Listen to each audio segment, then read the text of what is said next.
Hello guys and welcome back to my YouTube channel. If this is your first time, please do not forget to like and subscribe. So in this video, we are going to try to automate our first full implementation, a login scenario.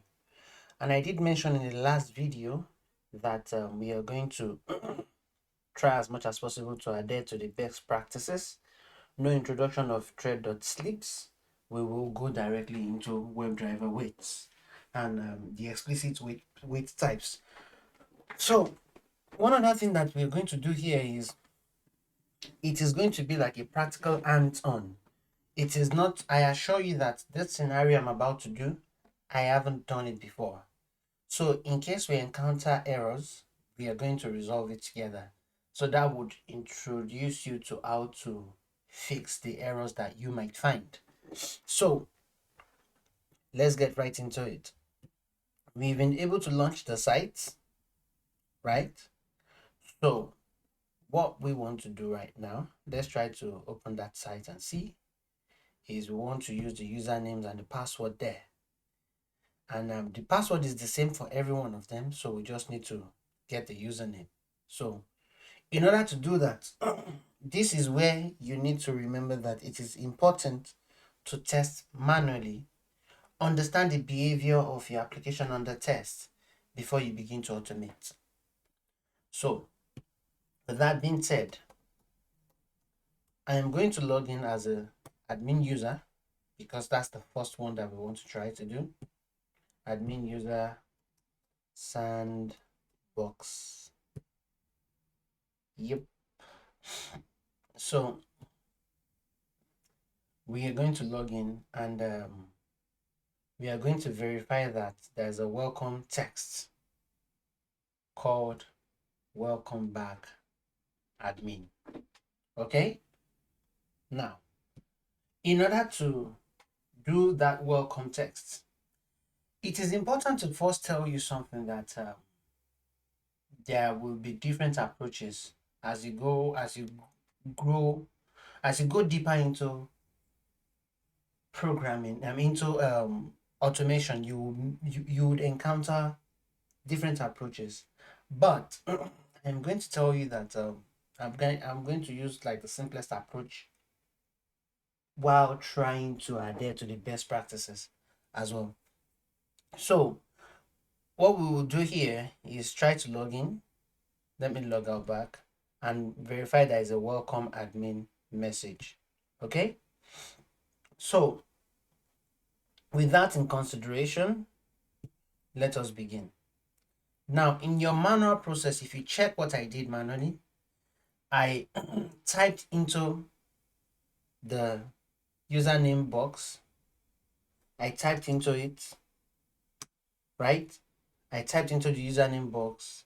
I typed into the password field, password box, and I also clicked the login button. So there is a type, and there is also a click. So which means I will need three elements. I will need the username box, I will need the password, and I also need login. I have in my previous videos on Cypress and the likes, I talked about element identification. But for those who are just strictly interested in Java and Selenium and never touch the Cypress and the Cypress videos, let us talk briefly about element identifiers. What are element identifiers? Basically, they are the ways you can interact with all elements.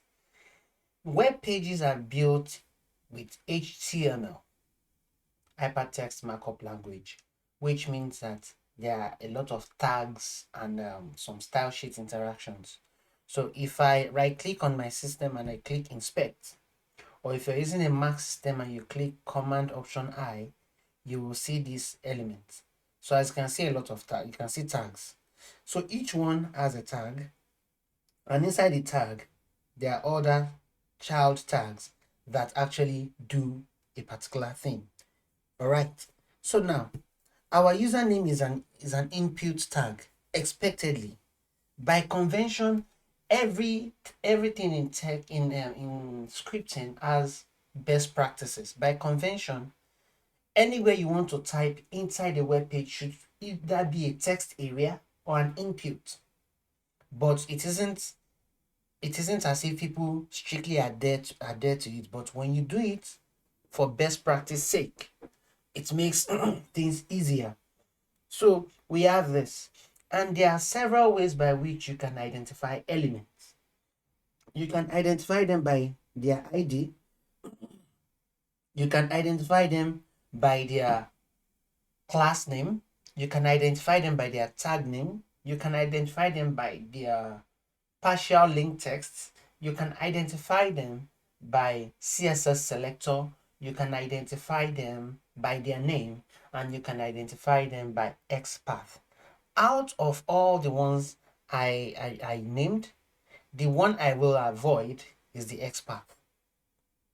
XPath should be a measure of last result. XPaths are not entirely stable. In my experience, they are not stable. So best practice wise, I will avoid it. In this video, I will not use an ID. I will not use a CSS. I will not use a class name or a name. I will use a CSS selector. And this is why. I like to make my script have a uniform selector. In some script, you might have, in case you had experience with automation before, you might get some sites that don't have a properly formed ID or a class name or a name, while some other elements on that same site have a properly formed name, ID, or class name. So which means if I identify one element by its ID because it was properly formed, I won't be able to identify another element with its ID because it isn't properly formed. So I can either just use a CSS selector to represent all the other types, because with a CSS selector, I can represent an ID using an hashtag as a prefix, or I can represent a class name using a full stop as a prefix. I can equally represent tag name by just writing the tag name. All right. So which means with a CSS selector, I can resolve any element, whether it has a properly formed ID or not. I can represent them in CSS selector, and they will still be functioning as if it is the ID I called. And the advantage it brings is that I can have stable elements. So, and I can have uniformity in my CSS, in my selection type. So I don't have to say I've identified one with an ID. I have to identify this one with an ID at all costs when there is no ID available. So with that being said, I'm going to be using CSS selector. Now, let us get right into it. Remember the actions you want to do. Remember that automation is just a simulation of what you do manually. Basically, that's what automation is about. You are simulating it. And what is the purpose of that? The purpose is so that you can spend less time conducting regression tests, spend less time conducting tests that are repetitive, spend less time conducting tests that actually take a long time. That's why you automate. But basically, you're simulating what you're doing manually. So let's get right into it. Enough of the talk. So we are going to identify the username, which is this, and we are going to identify the password, which is this, and we are going to identify the login button. This is it. You see, this is a button tag. In some places, they won't use a button tag to represent a login. This site is trying as much as possible to stick to best practice. So let's identify this element.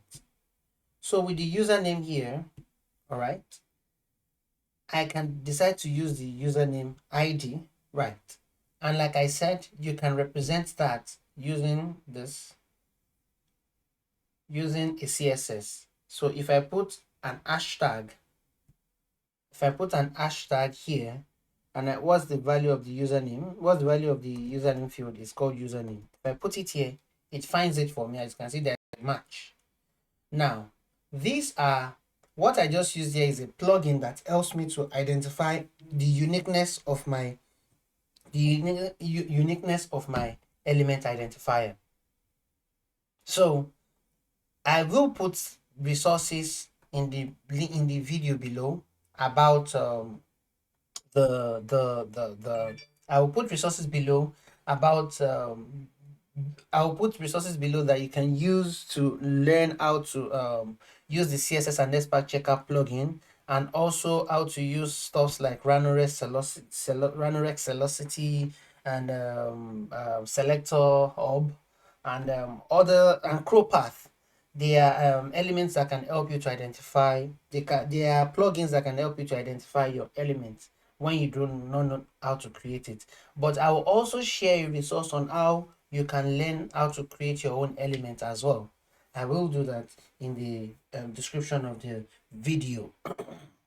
So with that being said, I will use this particular element to identify the username because it has an ID, and I will use this. If I want to identify if I want to use the class name, I can just put a dot and do username. Oh, it has no class name there. Okay, as you can see, the class name is not even well formed. There is a space in between it, so it won't work. So I can also use an attribute. I can also use an attribute to get it. I can use one of the attributes like value or placeholder. Let me use a placeholder. If I want to use a placeholder to get it, I'll have to put a square bracket, place holder equals username as it is written there. Username. All right. Oh, I didn't spell placeholder correctly. Pardon me. Placeholder. Okay.